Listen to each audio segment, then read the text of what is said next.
అన్నమయ్య జిల్లా మొలకల చెరువు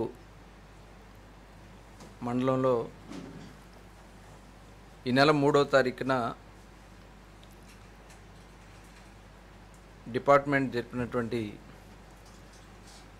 ఇన్వెస్టిగేషన్లో అక్కడ వచ్చినటువంటి ఒక రిపోర్ట్ ప్రకారం అక్కడికి వెళ్ళి, అంటే ఇది రొటీన్గా రాష్ట్రం అంతా కూడా ఎన్ఫోర్స్మెంట్ విభాగం ఉంది. ఈ ఎన్ఫోర్స్మెంట్ విభాగంలో ఎక్కడ కంప్లైంట్ వచ్చినా ఇమ్మీడియట్గా స్పందించి అక్కడికి వెళ్ళి రైడ్స్ చేయడం జరుగుతుంది. అందులో భాగంగానే అన్నమయ్య జిల్లా మొలకల చెరువులో అక్కడ ఒక స్పూరియస్ లిక్కర్ తయారవుతుందని చెప్పి ఇన్ఫర్మేషన్, లేబుల్స్ కానీ తర్వాత ఆ లేబుల్స్ అన్నీ కూడా పరిశీలన చేసిన తర్వాత కొన్ని షాపుల దగ్గర ఐడెంటిఫై అయ్యి దాని మీద డీటెయిల్గా వెళ్ళినప్పుడు సప్లై చేసే వ్యాన్ కానీ ఇవన్నీ కూడా ఐడెంటిఫై చేసుకుని ఒక ప్రాంగణాన్ని కనుగొనడం జరిగింది. హైవే రోడ్డుకి ఆనుకుని కదిరినాథుని కోట గ్రామంలో, అంటే మొలకల చెరువు పట్టణానికి 1 కిలోమీటర్ దూరంలో ఒక షెడ్ ఉంది. ఆ షెడ్ దగ్గర జరుగుతుందని చెప్పి ఆ వెహికల్ అక్కడ ఉండడం ఇవన్నీ కూడా గమనించిన తర్వాత దాని మీద దాడి చేయడం జరిగింది. దాడి చేసిన తర్వాత అక్కడ కొంత ఈ డిస్టిలేషన్ జరుగుతుందనేది అక్కడ ఉన్నటువంటి ఎక్విప్మెంట్ బట్టి తెలియడం జరిగింది. వెంటనే ఏసీ ఎన్ఫోర్స్మెంట్ డైరెక్టర్ గారికి ముందే సమాచారం ఉంది. ఆయన ఇచ్చినటువంటి ఇన్స్ట్రక్షన్స్ ప్రకారం అక్కడికి వెళ్ళి చేయటం జరిగింది. ఇమ్మీడియట్గా దాంట్లో స్పిరిట్ కానీ దాదాపు ఒక 30 క్యాన్స్ స్పిరిట్ ఉంది. అట్లాగే కొన్ని బ్లెండ్ చేసింది కొంత ఉంది, కార్టూన్స్ కొన్ని ఉన్నాయి, ఎంటీ క్యాప్స్ కానీ ఎంటీ బాటిల్స్ కానీ క్యాప్ సీలింగ్ మిషన్స్ కానీ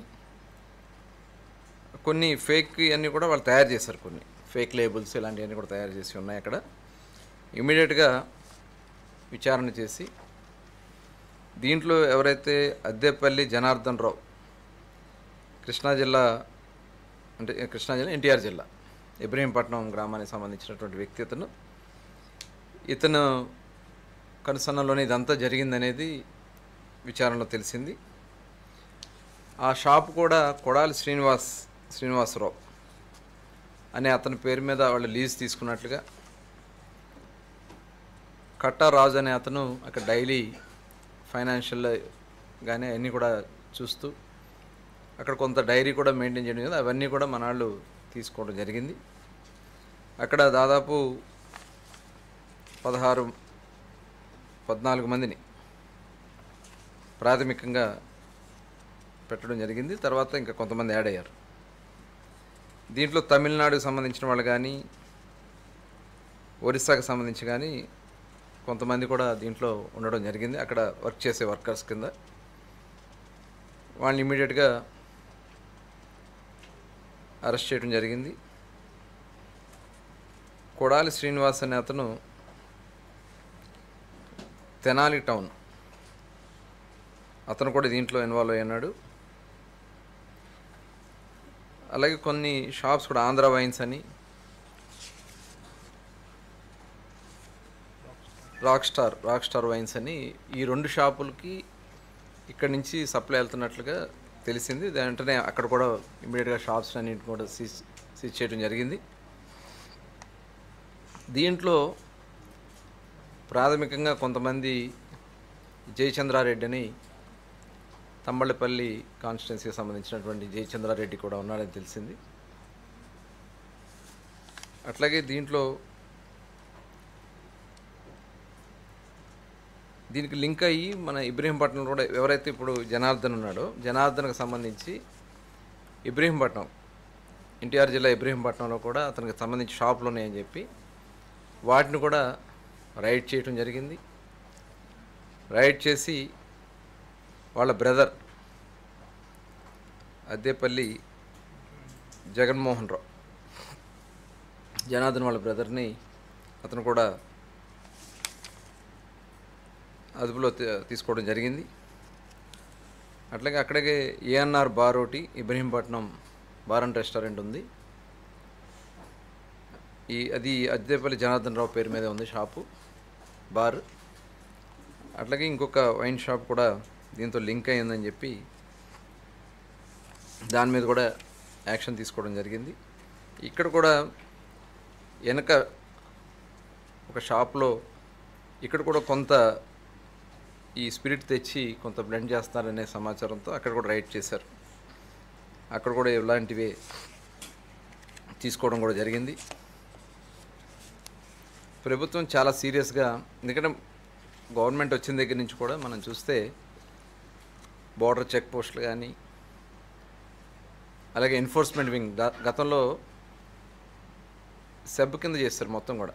అసలు ఎటువంటి రైట్స్ కూడా లేవు. ఎక్సైజ్ స్టేషన్స్ కూడా నామమాత్రంగా ఉన్నాయి.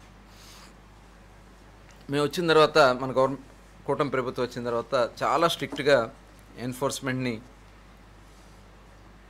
పకడ్బందీగా అమలు చేస్తున్నాం. దానివల్ల బోర్డర్ డిస్ట్రిక్ట్స్లో ప్రభుత్వానికి గతంలో పక్క రాష్ట్రాలకు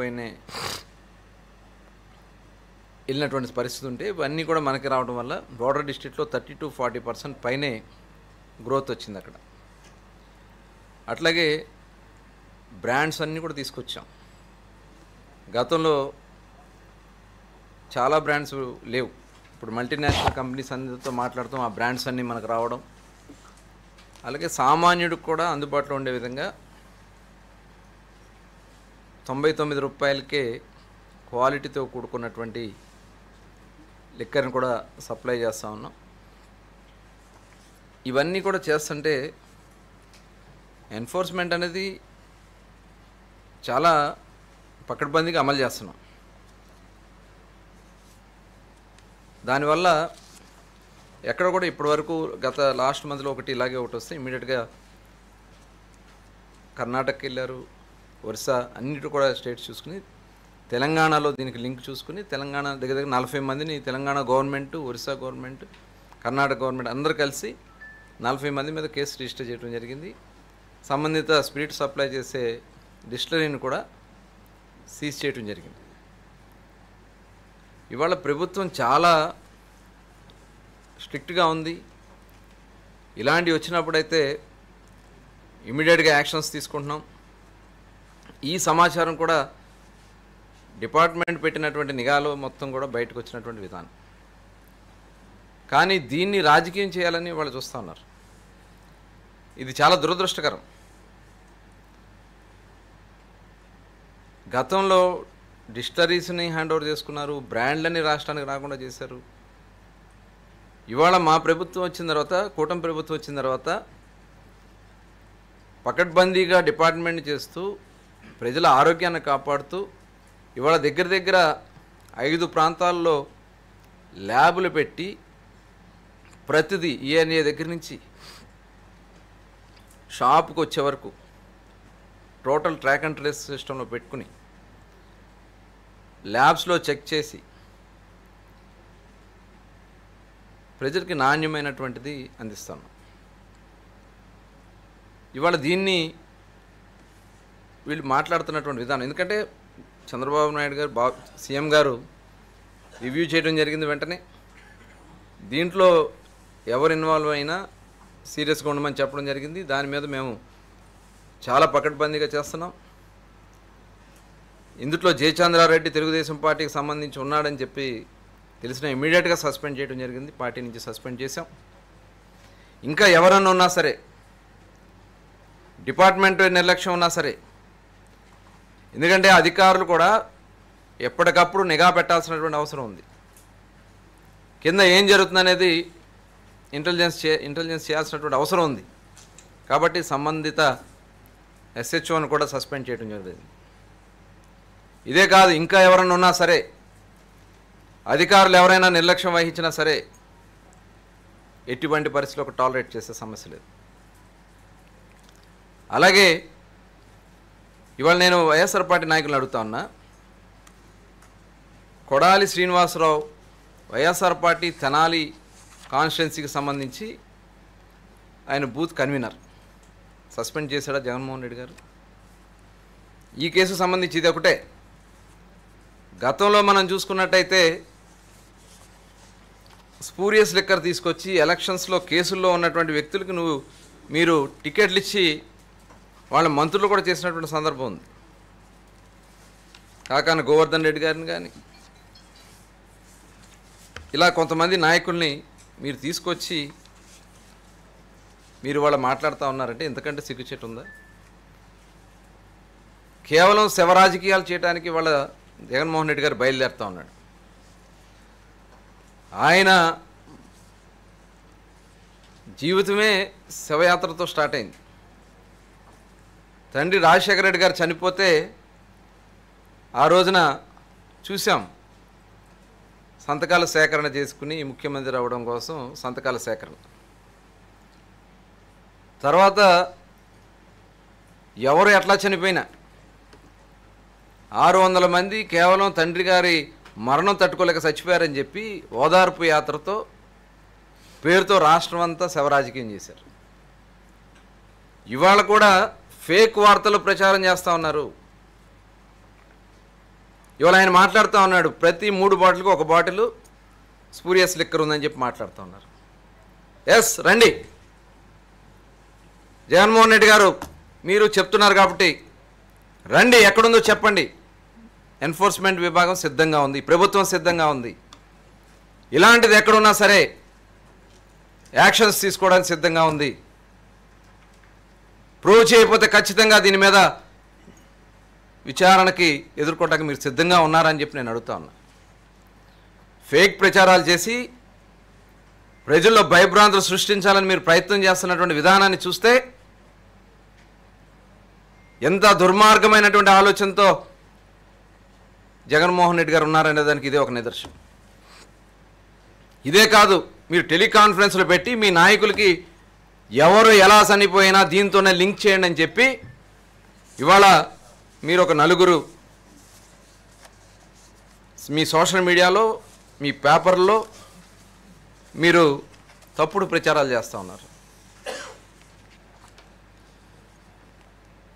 సాక్షి news paper 8/10/2025 death of Palepu Koteswararao. ఇది ఇలాంటివి ఆ నాయకులు అక్కడ ఏ కారణాలతో చనిపోయారో అవన్నీ కూడా ఆలోచన చేయకుండా ఇది స్పూరియస్ లిక్కర్ తాగడం వల్ల చనిపోయారని చెప్పి తప్పుడు కథనాలు న్యూస్ పేపర్లో రాయటం, సోషల్ మీడియాలో స్ప్రెడ్ చేయటం. అనంతపురం జిల్లాలో గుంతకల్లులో కలిగిరి మండలం ఇక్కడ కూడా హరిజన్ వినయ్ పెద్దన్న అంటారు, అతనిది అదొక్క కేసు. అలాగే నెల్లూరు జిల్లా ఇక్కడ కూడా కలిగిరి మండలంలో నెల్లూరు జిల్లా ఇక్కడ కూడా ఒక అతన్ని చనిపోయారని చెప్పి అదొక తప్పుడు ప్రచారం.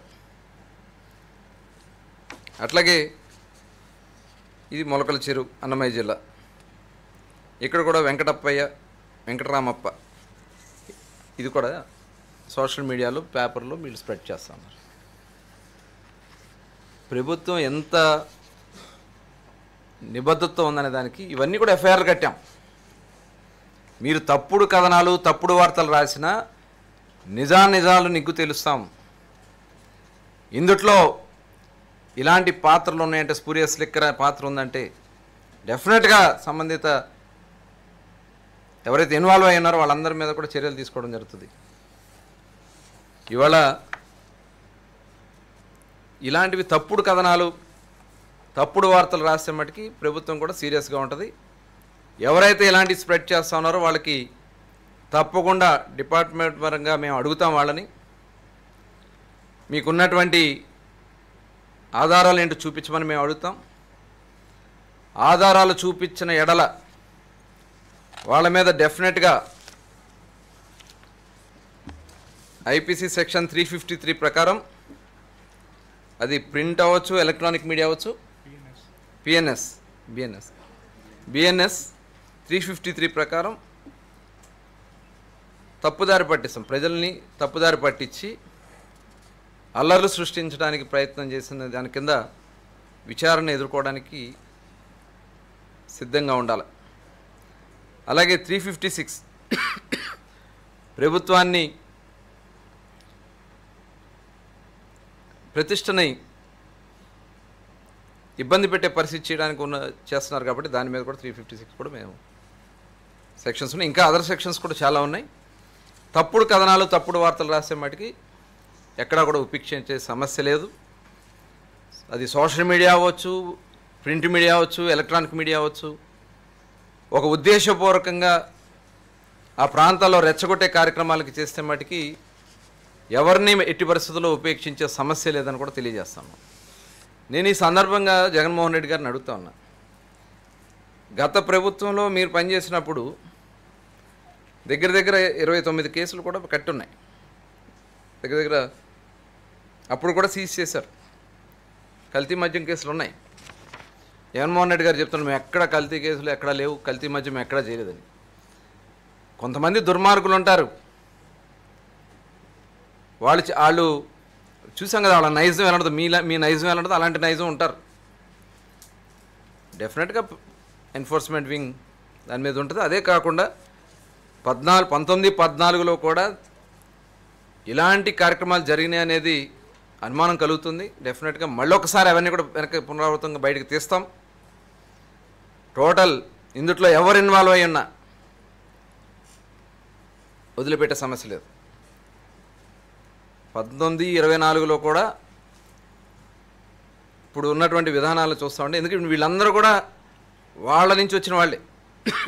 సోకాల్ జయచంద్రారెడ్డి, జనార్దన్ రావు, ఇక్కడ ఉన్నటువంటి కొంతమందిని చూస్తూ ఉంటే వీళ్ళందరూ కూడా అక్కడ ఉన్నటువంటి ఆ అడ్డా కూడా, ఇప్పుడు వాళ్ళు ఎన్నుకున్న అడ్డా కూడా చూస్తే ఇవన్నీ చాలా అనుమానాలు వస్తున్నాయి. డెఫినెట్గా దీని మీద డీటెయిల్గా మేము కిందకి వెళ్తాం, డీటెయిల్గా ఎంక్వైరీ చేస్తాం. 1924లో జరిగినటువంటి విషయాలు కూడా వెలికితీస్తాం. దీన్ని వదిలిపెట్టే సమస్య లేదు. మేము ఫీల్డ్లోకి వెళ్తాం, డిపార్ట్మెంట్ని చాలా అప్రమత్తం చేస్తాం. ఎవరు ఇన్వాల్వ్ అయినా, ఒక వాంటెడ్గా దీన్ని స్ప్రెడ్ చేయాలని ప్రయత్నం చేసినా, అధికారులు కానీ లేదంటే రాజకీయాల కోసం చేసినా సరే ఎవరిని కూడా ఉపేక్షించేది లేదని ఈ సందర్భంగా తెలియజేస్తాం.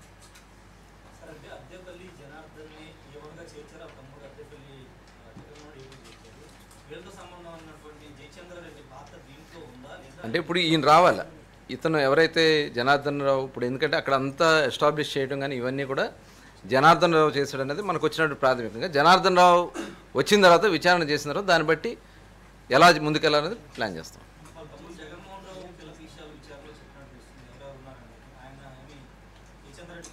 వస్తాయి ఇన్వెస్టిగేషన్లో అవన్నీ భాగం. అన్నీ ఇప్పుడు వరకు ఉన్నటువంటి సమాచారం మీకు ఇస్తున్నాం, ఇంకా లోతుగా వెళ్తున్నాం. దీంట్లో ఇంకెవరన్నా ఉన్నారనేది కూడా చూస్తాం. డెఫినెట్గా ఉన్నారు, అంటే ఐడెంటిఫై చేస్తున్నాము, ఉన్నారు. ఇతను ఎవరైతే జనార్దన్ రెడ్డి కూడా వచ్చిన తర్వాత డీటెయిల్స్ అన్నీ కూడా బయటకు వస్తాయి. ఎందుకంటే అవన్నీ బయటికి చెప్పే కొన్ని సీక్రెసీ ఉండాలి. ఇన్వెస్టిగేషన్ జరుగుతున్నప్పుడు అన్నీ మనం చెప్తే ఎవరికాళ్ళు జాగ్రత్త పడేదానికి అవకాశాలు ఉంటాయి కాబట్టి.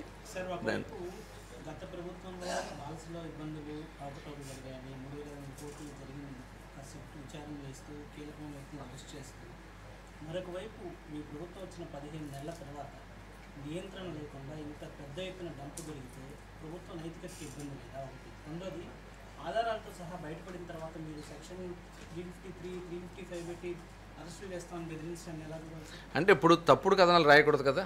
ఇప్పుడు మనుషులు చనిపోయారని చెప్పి స్పూరియస్ స్టిక్కర్ తాగడం వల్ల చనిపోయారని అట్లా ఎక్కడ ప్రూవ్ చేసాం? అరే డంపు దొరికింది, అది ఇమీడియట్గా అది మాకు ఆ నెలలో జరిగినటువంటి సేల్లు ఎక్కడ రాష్ట్ర వ్యాప్తంగా కూడా తెలుస్తుంది. ఎక్కడ డౌన్ అవుతుందో చూసుకుంటాం, అక్కడ ఇమీడియట్గా ఎందువల్ల ఏ కారణాల చేత డౌన్ అయిందనేది చూస్తాం. దాంట్లో మాకున్నటువంటి దీంట్లో వచ్చినటువంటి దాని ప్రకారం మనం రైట్ చేయడం జరిగింది. ఇది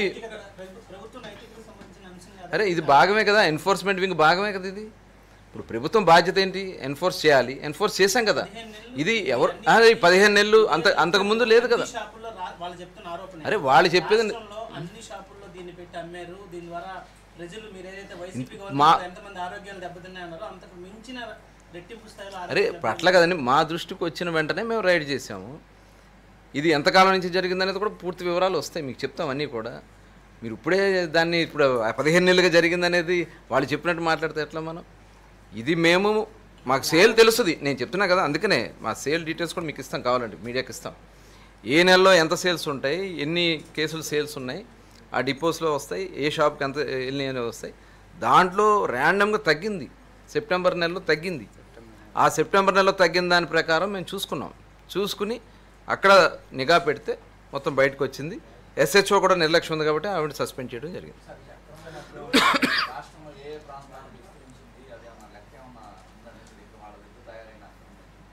అదే ఇప్పుడు వరకు అయితే మాకు ఈ 2 ఏరియాల్లోనే ఐడెంటిఫై అయినాయి. అయితే అవి కూడా వాళ్ళకి సంబంధించినటువంటి షాపుల్లోనే ఐడెంటిఫై అయినాయి. డెఫినెట్గా ఇంకేమైనా ఉన్నాయనేది మేము విచారణ జరుగుతోంది. ఇప్పుడు వరకు ఉన్నటువంటి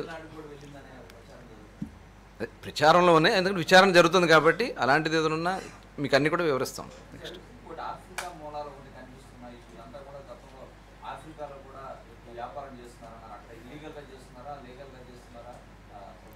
చూద్దాం. అందుకనే మనం కూడా ఇప్పుడు అందుకని ఈ జనార్దన్ కానీ వీళ్ళందరూ కూడా లుక్అవుట్ నోటీసులు ఇస్తున్నాము. వాళ్ళు కూడా ఇమీడియట్గా అతనికి సంబంధించినటువంటి పాస్పోర్ట్ ఇవన్నీ కూడా మన వాళ్ళు హ్యాండ్ ఓవర్ చేసుకోవడం జరుగుతుంది. ముందు వాళ్ళని పిలిపించి విచారణ చేసిన తర్వాత అయితే అక్కడ కూడా కొంత ఇల్లీగల్గా జరుగుతుంది. సాచెట్స్ విధానం అనేది ఇప్పుడు కాదు, గతం నుంచి కూడా తెలిసినది, అందరికీ తెలిసింది సౌత్ ఆఫ్రికాలో. కాబట్టి అక్కడ కూడా ఇప్పుడు గవర్నమెంట్ కొద్దిగా స్ట్రిక్ట్ చేసిందని చెప్తా ఉన్నారు. అవన్నీ కూడా వాళ్ళు వచ్చిన తర్వాత డీటెయిల్స్ అన్నీ కూడా బయటకు వస్తాయి. అవసరమైతే ఒక టీంని కూడా పంపించడానికి మనం సిద్ధంగానే ఉన్నాం.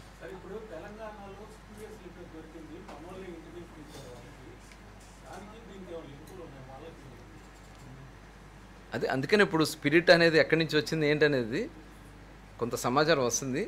కాబట్టి దీన్ని ఫస్ట్ ఫేజ్లో మేము ఇప్పుడు చెప్తున్నది కొంతవరకు సమాచారం మాత్రమే.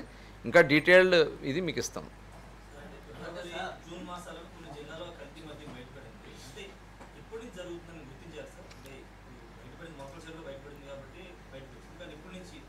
అంటే ఇది అక్కడక్కడ చేస్తూ ఉంటారు. అందుకని మనకు ఎన్ఫోర్స్మెంట్ వింగ్ మనకి టీమ్స్ ఉన్నాయి. స్టేట్ ఎస్టీఎఫ్ ఉంటారు, స్టేట్ లెవెల్ ఎన్ఫోర్స్మెంట్ వింగ్లు ఉంటాయి, డిస్ట్రిక్ట్ లెవెల్లో ఉంటాయి.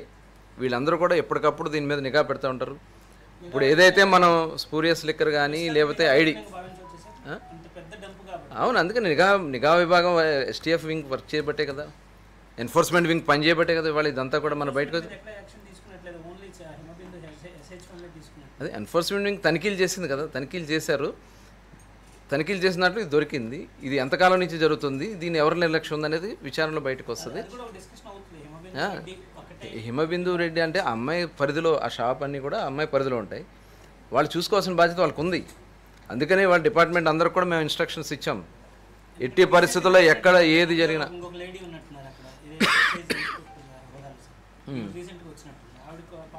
అదే చూద్దాం, అవన్నీ వస్తాయి. అన్నీ ఇన్వెస్టిగేషన్లో భాగంగా ఎవరెవరు దీంట్లో పాత్ర ఉన్నాయని డెఫినెట్గా వస్తాయి. ఎంతమంది ఉన్నా కూడా దాన్ని ఎవరిని కూడా ఉపేక్షించే సమస్య లేదు. చేద్దామండి, అది కూడా చూస్తున్నాం. ఎవరెవరు ఇన్వాల్వ్ అయితే అందరి మీద తీసుకుంటాం యాక్షన్స్, దాంట్లో సమస్య లేదు.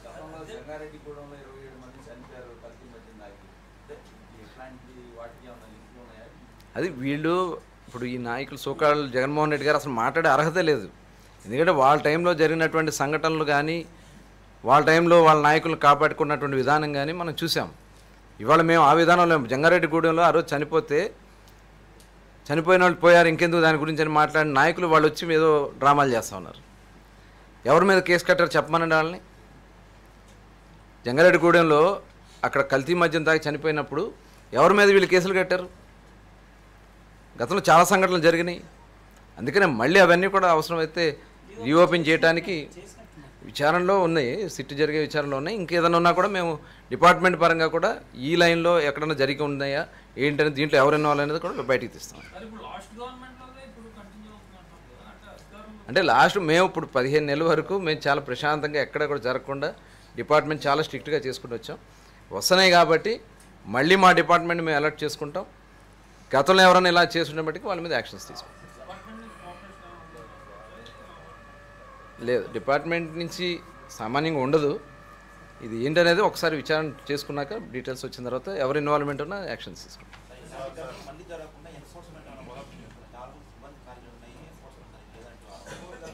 చూద్దాం, చేస్తాం. మళ్ళీ అది ఒకసారి మళ్ళీ వెరిఫై చేసుకుని ఎన్ఫోర్స్మెంట్ని బలోపేతం చేసుకుంటాం.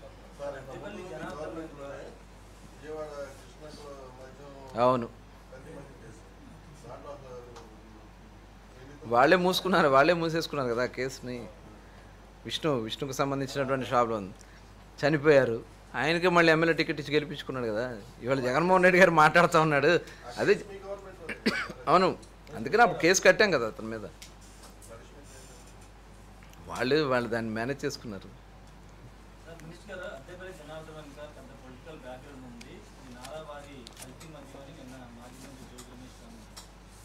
ఇది నేను మాట్లాడతారు ఏముంది వాళ్ళ సంగతి. మేమైతే చాలా స్ట్రిక్ట్గా ఉన్నాం. పొలిటికల్గా ఎవరున్నా సరే ఏది ఉన్నా సరే దాంట్లో ఎదురదు. మేము గవర్నమెంట్ వచ్చిన దగ్గర సీఎం గారు సీరియస్గా మాకు చెప్పడం జరిగింది. ఎక్కడా కూడా స్పూరియస్ లిక్కర్ కానీ ఐడి లిక్కర్ కానీ ఉండట్లేదు. ఇవాళ దాదాపు 23 జిల్లాల వరకు, ఎన్ని జిల్లాలు మనం 21 జిల్లాల వరకు ఐడి ఫ్రీ చేసాం. నవోదయం 2 కింద మిగతా జిల్లాలకు కూడా మేము వెళ్తున్నాం. చాలా డీప్గా వెళ్తున్నాం. దానివల్ల ఏంటంటే ప్రజల ఆరోగ్యం కాపాడటమే కాకుండా ప్రభుత్వానికి రావాల్సినటువంటి ఆదాయాన్ని కూడా ఎక్కడ గండిపడకుండా చేస్తున్నాం.